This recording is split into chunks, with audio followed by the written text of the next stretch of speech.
حضور یہ سوال ڈاکٹر مظہر نعیم محمدی صاحب کا ہے جو یہاں تشریف فرمایا. ڈاکٹر نعیم محمدی صاحب تشریف. حضور ان کا سوال ہے کہ آپ نے تصویر لے لی تھی ان کی؟ ذرا دوبارہ کھڑے ہو جائیں. اب اندھیرے میں ہیں، ذرا آگے تشریف لے آئیں تاکہ ہماری ویڈیوز پر آپ کی صورت ریکارڈ ہو جائے.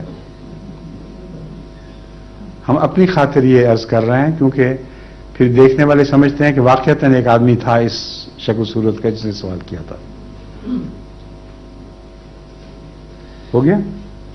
حضور شکریہ. ان کا سوال ہے کہ حضرت محمد مصطفیٰ صلی اللہ علیہ وسلم شب معراج کے مطابق آسمان پر گئے تھے تو اپنے جسم مبارک کے ساتھ گئے تھے جو آپ کے پچھلے سوال کے مطابق کسی انسان کے لیے ممکن نہیں.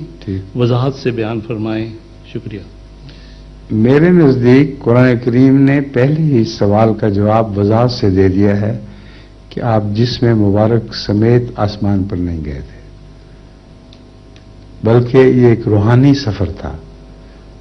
چنانچہ فرمایا ما کذب الفؤاد ما رأى، کہ دل نے جھوٹ نہیں بولا جو اس نے دیکھا. تو دل کا سفر روح کا سفر ہے اصل میں. اور دوسرے یہ کہ خدا تعالیٰ جسمانی چونکہ نہیں ہے اس لیے رسول اللہ صلی اللہ علیہ وسلم کا سفر جسمانی قرار دیا ہی نہیں جا سکتا. اسرا بعبدہ لیلا، قرآن کریم فرما رہا ہے کہ خدا سے ملنے گئے تھے تو خدا تو ساتھ لے کر چلا تھا، اس لیے قرآن کے اس بیان کو کہاں لے جائیں گے. اللہ تعالیٰ وہاں تھا جہاں محمد رسول اللہ تھے، اور خدا کو ملنے کے لیے جسمانی سفر کا کوئی سوال ہی پیدا نہیں ہوتا تھا. اس لیے وہ روحانی سفر ہے جو قلب کی کیفیات سے تعلق رکھتا ہے.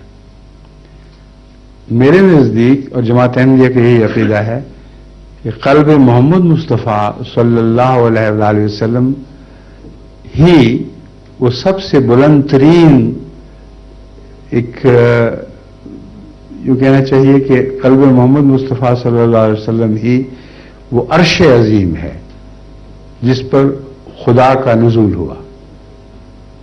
اور اس عرش عظیم نے جو کچھ دیکھا وہ قلب محمد نے دیکھا تھا، جیسا کہ فرمایا ما کذب الفؤاد ما رأى، اور یہی معراج ہے. شکریہ. حضور یہ سوال جناب